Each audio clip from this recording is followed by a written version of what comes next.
Mount Rainier is one of the most iconic mountains in America. Towering over western Washington at 14,410 feet, it's the tallest mountain in the state and one of the most glaciated peaks in the lower 48. Today, my friend Gavin and I are hiking from Paradise to Camp Muir, a climb of more than 4,600 feet and 8 miles round trip that takes us above 10,000 feet in elevation. For hikers, Camp Muir is the destination. For climbers attempting Rainier's summit, it's only the beginning. So let's see if we can make it.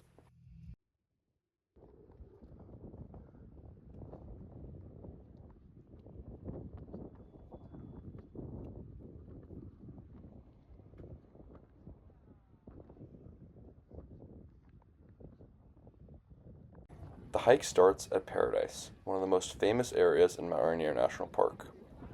The mountain has drawn people here for thousands of years. Long before trails and national parks existed, indigenous peoples traveled these slopes to hunt, gather food, and move through the region. Today, thousands come here for a different challenge, reaching Camp Muir. As the elevation begins to add up, the views start opening up in every direction. Looking around from Panorama Point, it's easy to understand why this mountain became such a symbol of the Pacific Northwest. But people don't realize that Mount Rainier isn't just a mountain, but that it is also an active volcano. As you can see here, on Muir Snowfield, that is where we will be heading today, and those little specks are people heading up to Camp Muir. Beyond Panorama Point, the trail disappears and the Muir Snowfield begins. This is where the hike starts feeling more like mountaineering. There are no trees, very little shelter, and nothing but snow and rock between us and Camp Muir.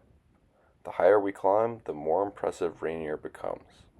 Massive glaciers cover the upper mountain, containing more ice than any other peak in the contiguous United States.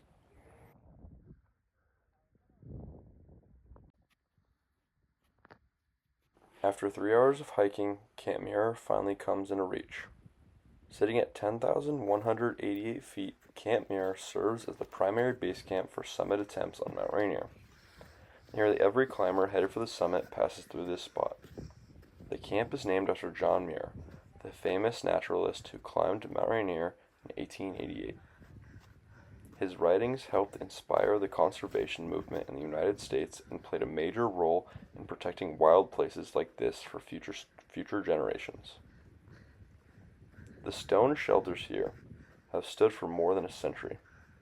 The first was built in 1916, giving climbers a place to take refuge from the mountain's often brutal weather. Standing here, it's hard not to appreciate how massive Rainier really is. Even though we've climbed more than 4,600 vertical feet, we're still over 4,000 feet below the summit. For climbers headed to the top, the real challenge is only beginning, and they will be taking their break for the night here.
After the hike, it was time to take a break and enjoy the reward. One of the coolest things about Camp Muir is that it gives regular hikers a chance to experience a true alpine environment without needing technical climbing equipment or any type of permit. Not many places allow you to sit above 10,000 feet with views like these. Getting up here took hours. Getting down was a different story. Thanks to the snowfield, we were able to glissade large sections of the route back down towards paradise. What took hours to climb can just take minutes to descend. It is easily one of the most fun parts of the entire hike, and glissading is basically just sliding down glaciers, and in this scenario we used ponchos. Um, Previous years I've done garbage bags, and previously before that I used just, my butt, and that does not feel good. So trust me, using something under you will make you go a lot faster, and it's a lot more fun.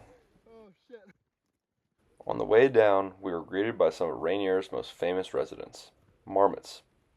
These alpine rodents are found throughout the park and have become almost as popular with visitors as the mountain itself.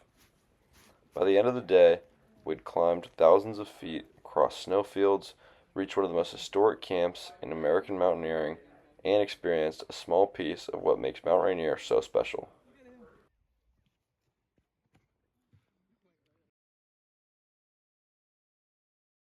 Thank you guys so much for watching.